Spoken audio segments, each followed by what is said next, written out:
Millions of years ago, before humans even walked the earth, life was already locked in a struggle for survival. From the first sparks of conflict among ancient creatures to the battles that shaped ecosystems, the story of early life is also the story of the first wars on our planet. Life millions of years ago, when Earth first war fought, the dawn of conflict, takes you back to a world where survival was everything, and every creature fought to leave its mark. Long before humans walked the earth, life pulsed with struggle and survival. In the shadowed forests of a forgotten civilization, where rivers whispered secrets to the stones and sacred flames danced against the night sky, two souls moved like currents through time, drawn together by a force older than memory. One was a healer, whose hands could soothe both flesh and spirit, and the other, a warrior, whose strength was tempered by a quiet wisdom. They loved not with the impatience of mortal hearts, but with the deep, resonant rhythm of souls who had recognized each other across lifetimes. Their civilization, long vanished beneath the sands of history, was no stranger to conflict. Even in these early ages, survival demanded courage, strategy, and sometimes violence. Creatures of all forms, some delicate, some monstrous, fought over territory, food, and the right to exist. In these primordial wars, the laws of nature were absolute. The strong would rise, the clever would endure, and every life was interwoven in a tapestry of challenge and adaptation. The healer and the warrior knew that love in such a world was dangerous. Destiny whispered warnings through the wind. Your hearts entwined, yet fate will test you. And test them it did.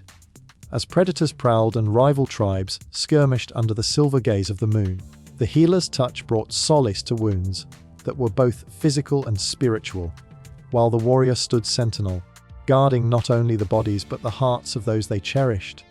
Yet, even their combined strength could not escape the pattern of conflict that had shaped life since its first breath. Across the vast expanse of time, these struggles, ancient conflicts that may have seemed small against the vastness of the earth, left indelible marks on evolution itself. Every clash, every fight for survival, every act of courage and sacrifice shaped the way species adapted. The healer and the warrior were witnesses, participants in the earliest known dramas of life, where the primal law of nature, fight or fade, sculpted the living world. Their love, fragile yet luminous, became a metaphor for the delicate balance that underpins existence, the dance of creation and destruction, of unity and separation.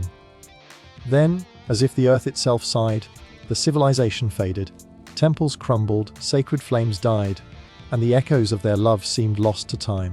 But the soul does not perish with memory. 1,000 lifetimes later, in the modern world, fragments of that ancient resonance stirred again. Two strangers walked through crowded streets, yet their hearts recognized a rhythm beyond logic.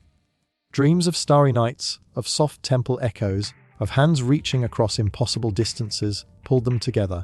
Each déjà vu, a whisper of the past, spoke of a love older than time, reminding them that the first battles for survival and the first awakenings of the heart were entwined. The healer and warrior of today, the two souls reborn, felt an inexplicable pull. In a quiet cafe amidst the soft hum of modern life, their eyes met. The world seemed to pause, a fleeting spark, yet profound in its intensity. Memories that were not yet lived rose like tides from deep within, carrying whispers of sacred flames, of battles fought in the name of life and love, of hands intertwined in moments that transcended flesh. Love, they realized, is not a possession.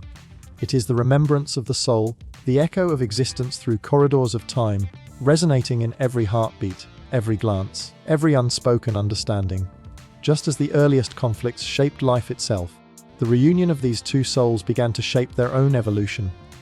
Healing wounds left unspoken for millennia, teaching patience, courage, and the wisdom of enduring love.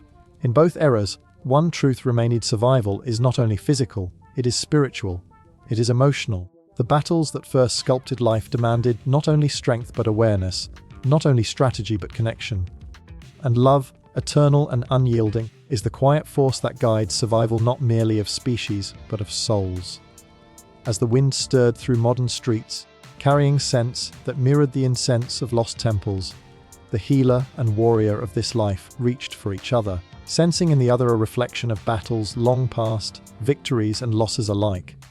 The earth had seen its first wars, But it had also witnessed the first immortal love, a love that transcended time, that survived the rise and fall of civilizations, and that would continue to echo across the unfolding story of life itself. Even in the heart of conflict, love had been the constant. And as the souls reunited under a starlit sky, modern and ancient merged, showing that the echoes of the past are never truly lost. They only await remembrance. In the earliest dawn of life, when the earth was still young and raw, every shadow held the promise of danger, and every whisper of wind carried a warning. Among towering ferns and crystalline rivers of a forgotten civilization, the healer and the warrior moved as if the world itself conspired to keep them apart. Destiny had warned that their love would ignite flames of both creation and destruction. Yet, in stolen moments beneath sacred fires, they felt the pulse of eternity through each other, knowing that the world's first conflicts mirrored the turbulence of their own hearts. Long before human memory, life's earliest wars were not fought with swords or shields, but with instinct, strength, and strategy. Creatures claimed territories with the precision of a heartbeat, marking boundaries invisible yet sacred, shaping the ecosystems that would carry life forward. Dominance was not born of cruelty alone, but necessity. Every creature, from the smallest insect to the most massive predator, fought for survival, for the right to feed, to breed, to endure. These struggles were the crucible in which evolution was forged. The warrior understood this intimately. In the dense jungles of their ancient world, he observed predators stalking prey, the stealthy encroachments of rivals, and the fragile balance that maintained life. Each conflict, whether observed in the clash of claw against claw or the territorial disputes of early tribes, revealed a truth. To dominate was not merely to conquer, but to exist in harmony with the inevitability of resistance. And the healer, sensing the suffering and resilience in every life form, tended not only to bodies, but to the threads of connection that bound all beings. Together, they witnessed how territory and survival were intertwined with love, loss, and the delicate dance of fate. One night, beneath a sky studded with stars that had shone for millennia, the healer and warrior sat by the sacred flame of their temple, listening to the wind whisper through broken columns. The healer's voice trembled, soft yet certain. Every life that struggles, every heart that defends itself, teaches the soul. Even in conflict, there is learning, even in dominance. There is guidance. The warrior's hand brushed hers, a touch that carried the weight of lifetimes.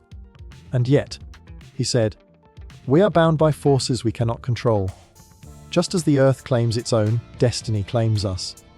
Their love, as luminous as the flames that danced before them, became a testament to the interconnectedness of survival and the human heart. In every territorial dispute, in every primal struggle, they saw echoes of their own longing, the need to protect, the need to endure, the need to honor life even in its fiercest forms. Conflict was not chaos, it was a teacher. The first wars of Earth shaped not only the creatures that fought, but also the consciousness that observed, the awareness that reflected on existence, and the spirit that remembered love across lifetimes. Then, as centuries turned into millennia and civilizations rose only to fall to the sands of time, their story was buried beneath layers of history. Yet the memory of their connection, like a sacred flame unextinguished, lingered in the quiet corners of the universe. 1,000 lifetimes later, in the modern world, two strangers walked along streets that hummed with unseen currents. Dreams of jungles, of sacred flames, of echoes of ancient temples guided them toward each other. Moments of déjà vu, an inexplicable shiver when their hands brushed, a sudden awareness in the night, spoke of a bond older than reason, older than memory. In the modern age, the lessons of territory and dominance took on new forms. Human hearts, like the creatures of old, navigated landscapes of ambition, fear, and desire. Yet these two souls recognized that true connection transcended competition. Love, as they began to understand, was not about possession, not about claiming another, but about honoring the journey of the soul, the struggles endured, and the territories crossed in search of understanding. Their union was a reflection of ancient wisdom. Survival is not only about the body, but also about the courage to meet another soul with respect, tenderness, and recognition of shared history. One evening, beneath a sky awash with stars reminiscent of the night their ancient selves had shared, they stood on a quiet rooftop, the city lights like distant sacred flames. "I feel I've known you forever," she whispered, her voice carrying both awe and certainty. He took her hand, feeling the echo of battles long past, the survival instincts of lifetimes, and the deep resonance of love that had endured countless separations. "We have," he replied, "and yet, we are free now, free to honor what was and what is, without fear of losing, without fear of ending." Across time and space, the first wars of Earth had taught a singular truth, that survival, dominance, and territory were only meaningful when tempered by understanding, by compassion, and by love that remembers.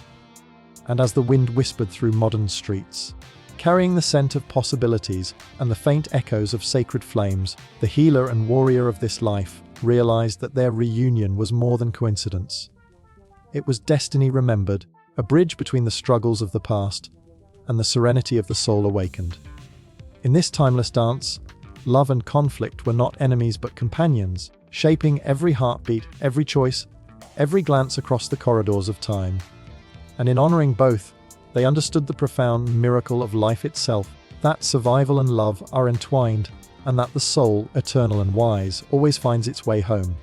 In the dim glow of 1,000 dawns long past, the healer and the warrior of the forgotten civilization stood among the echoes of life's earliest conflicts. The sacred flame between them flickered like a heartbeat, casting shadows that danced across the worn stones of temples now lost to memory. Every skirmish, every struggle for survival, every act of courage etched itself into the fabric of existence. Not just in the creatures that fought, but in the wisdom that observed, in the souls that felt, and in the hearts that learned. Their love, radiant yet fragile, had been forged in the crucible of that ancient world. Destiny had warned them that attachment could bring ruin, yet they dared to feel, to trust, to unite. And through those acts, they discovered the eternal lesson. The battles of life, no matter how fierce, are not solely about winning or losing. They are about growth, understanding, and the awakening of consciousness.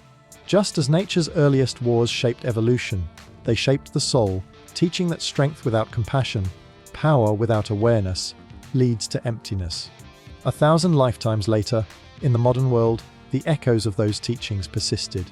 Two strangers moved through crowded streets, unaware of each other's existence, yet invisible threads pulled them together. Dreams haunted them. Visions of starry nights over ancient forests, soft whispers of the wind through sacred temples, hands reaching across impossible distances. These moments of déjà vu were more than coincidence.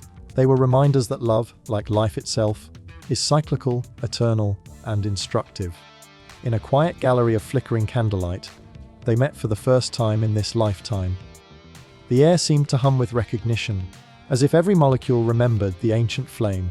She felt an inexplicable calm, a resonance deep within her chest, as if her heartbeat remembered another heartbeat across centuries.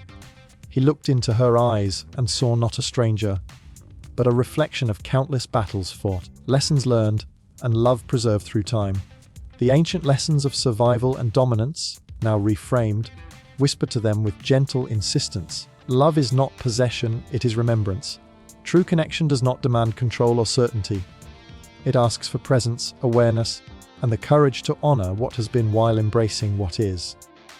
In the same way that the first creatures fought not out of malice, but out of necessity, the human heart is called to navigate its own conflicts with integrity, wisdom, and compassion. They walked beneath the city lights, which glimmered like distant stars, and the wind carried the faint scent of incense, as if the temples of their past selves were breathing life into the present. Each step, each shared silence, carried the weight of ancient understanding. They remembered, without knowing how, that every struggle in the natural world, every fight for territory, every clash for survival, was a mirror of the inner battles each soul must face. Fear, doubt, anger, and longing are as primal as any predator stalking its prey, yet the true mastery lies in transforming these instincts into wisdom and love. Under a sky now brimming with constellations that had guided their ancestors, they shared a quiet reflection. "We are not the same as we were," she whispered, her voice threaded with awe and understanding.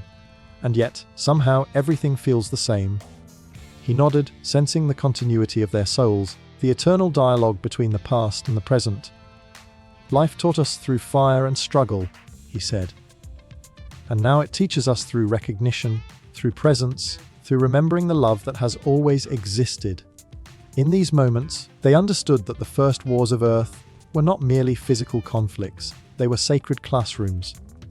Nature had shown them how to endure, how to adapt, how to honor life and its fleeting beauty.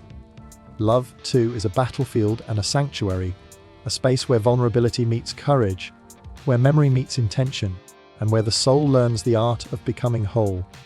And so, the healer and the warrior of this life embraced their reunion with reverence. The lessons of countless lifetimes were etched in their hearts, that true love does not demand conquest, only recognition. That survival is not about domination, but about balance, and that the echoes of ancient battles resonate in the present, guiding each choice with wisdom and grace.